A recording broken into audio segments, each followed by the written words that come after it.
तो यही इसी क्रम को लेके अपना दल की राष्ट्रीय अध्यक्ष बहन अनुप्रिया पटेल जी ने इस मुद्दे को सड़क से लगा के सदन तक उठाया।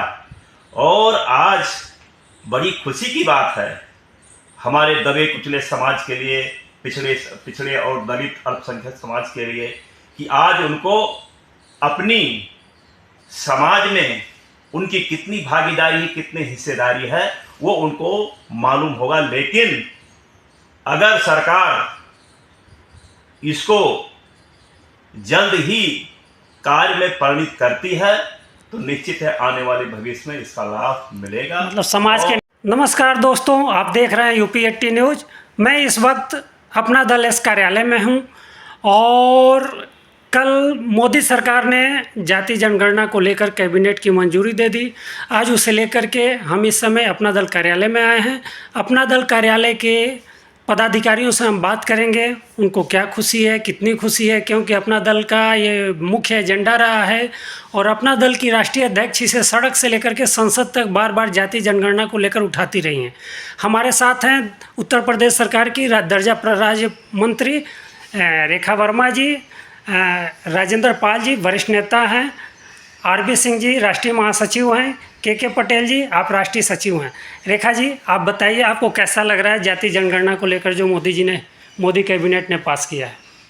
ये बहुत ही अत्यंत हर्ष का विषय है कि माननीय प्रधानमंत्री जी ने उस मुद्दे पे हरी झंडी दी है जिस मुद्दे को हमारी बहन अनुप्रिया पटेल जी लगातार हर मंच पर, संसद में, सड़क पे उठाती रही हैं, जाति जनगणना की मांग करती रही हैं, जो कि हमारे पार्टी के संविधान में ही लिखा हुआ है जाति जनगणना की गणना कराना।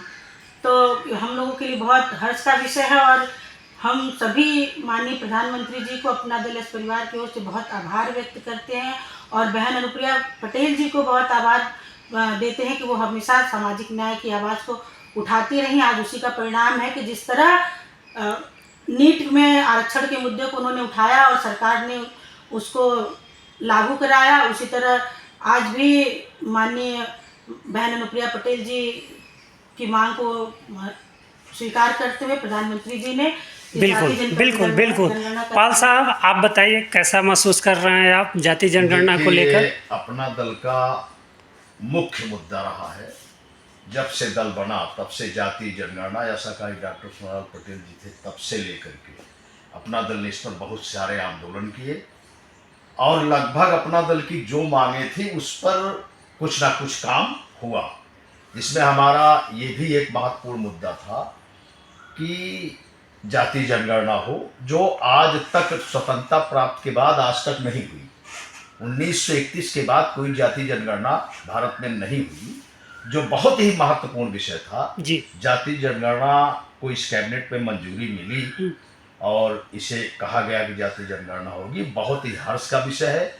मैं इसके लिए दल की तरफ से, समस्त समाज की तरफ से आदरणीय प्रधानमंत्री नरेंद्र मोदी जी को शुभकामनाएं प्रेषित करता हूं और अपनी नेता जिन्होंने सड़क से लेकर सदन तक, सदन में लगातार इसकी आवाज़ उठाती रही, बहन अनुप्रिया पटेल जी को बार बार शुभकामनाएं देता हूं कि उनका ये मुद्दा जो है सरकार ने माना, ये बहुत ही महत्वपूर्ण, अत्यंत खुशी है।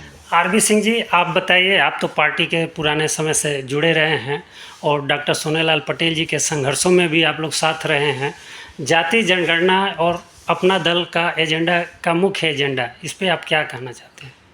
बहुत ही हर्ष की बात है कि हमारे देशवासियों को, जिसमें ओबीसी और SC ST माइनॉरिटी को जो है इसका ज़बरदस्त लाभ मिलना चाहिए और मिलेगा, क्योंकि ये मुद्दा दल के संस्थापक डॉक्टर सोनेलाल पटेल जी हमेशा बड़ी रैलियों में उठाते थे और ये कहा करते थे कि जब तक जाति जनगणना स्पष्ट रूप से समाज के बीच में नहीं आएगी तो हम कैसे मान लें कि हमारा ये दबा कुचला समाज, उसको हर क्षेत्र में कुछ मिला है।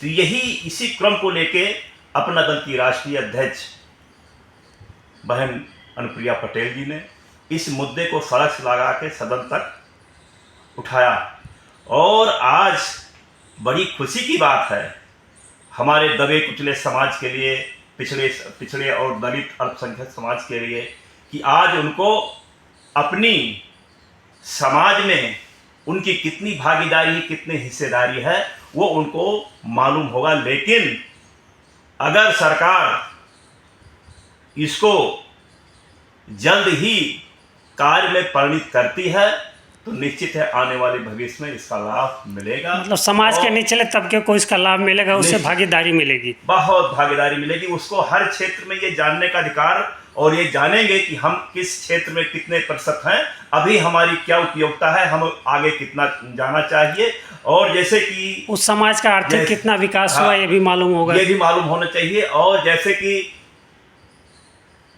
1930 में जनगणना हुई, लेकिन उसके मुताबिक मंडल कमीशन ने आपको कुछ दिया। इसके बाद 1951 में जाति जनगणना कराई गई, उसमें एससी और एसटी का ही जो है जाति जनगणना हुई, ओबीसी को ओपन नहीं किया गया है। ओके। और आज 2025 में अगर ईमानदारी से जाति जनगणना होती है तो ओबीसी 58 से 60% आएगा। उसके अनुसार उनको हर क्षेत्र में 58 से 60% तक लाभ मिलना चाहिए। ओके। हमारे साथ हैं पार्टी के राष्ट्रीय सचिव के पटेल जी। आप यूनियन नेता भी रहे हैं और अच्छे वक्ता भी रहे हैं। आप बताइए, जाति जनगणना को लेकर समाज को, निचले तबके को कितना लाभ मिलेगा, कब तक लागू होगा, आपकी पार्टी का कितना मांग रहा है, कितना पूरा हुआ? इस विषय पर बातचीत करने के लिए भाई बलराम सिंह जी, आपको बहुत बहुत धन्यवाद। देखिए, हमारी पार्टी का बहुत चिर परिचित और पुराना नारा रहा है, जिसकी जितनी संख्या भारी उसकी उतनी हिस्सेदारी, और जिसकी जितनी हिस्सेदारी उसकी उतनी जिम्मेदारी। यशाकाई डॉक्टर सोनेलाल पटेल जी हमारी पार्टी के संस्थापक, उनके मिशन की ये पहली सीढ़ी है, जिस सीढ़ी पर पहला कदम वंचित समाज अपने विकास का पहला कदम रखेगा। मैं आपको ये बताना चाहूँगा कि ये हमारी नेता बहन अनुप्रिया पटेल जी की जो उनकी मांगे हैं, उसमें ये सबसे प्रमुख मांग जो आज सरकार के द्वारा पूरी की गई है। इसके बाद हमारी अपेक्षा है कि इस समय हर रैली में, हर अपने संबोधन में वो इसके बाद जो मांगे उठाती हैं, जैसे निजी क्षेत्र में भी आरक्षण दिया जाए, अलग ओबीसी मंत्रालय बनाया जाए, और अखिल भारतीय न्यायिक सेवा आयोग का गठन किया जाए, ताकि एक गरीब का बेटा भी हाई कोर्ट और सुप्रीम कोर्ट का जज बन सके। हमें पूरी उम्मीद और पूरा भरोसा है आदरणीय मोदी जी पर कि जैसे उन्होंने जाति जनगणना कराई है, धीरे धीरे अन्य मांगे भी हमारी। कब तक ये संभावना है, कब तक इसे पूरा करने का, जाति जनगणना को लेकर के ये काम? कल कैबिनेट में मंजूरी मिली है, तो कब तक संभावना है? देखिए, बहुत जल्द ये सरकार, क्योंकि ये समाज की आज आवश्यकता है। अगर आप दलित वंचित समाज को, पिछड़े समाज को मुख्य धारा में लाना चाहते हैं, तो बिना उनकी संख्या जाने आप उनको ना आर्थिक, ना राजनीतिक, ना सामाजिक कोई लाभ नहीं दे सकते। हमारी इसके साथ ये भी मांग है कि जनगणना शीघ्र कराई जाए और एक एक बिंदु पर पिछड़ों की जानकारी ली जाए कि उनकी इस समय रोजगार की स्थिति क्या है, उनकी आर्थिक स्थिति क्या है, सामाजिक और आर्थिक पूरी जानकारी जाति जनगणना में होनी चाहिए। लेकिन मैं आपके चैनल के माध्यम से मैं बधाई दूंगा वर्तमान सरकार को कि उन्होंने एक समाज की बहुत बड़ी समस्या को हल करने का बीड़ा उठाया है। बहुत बहुत धन्यवाद।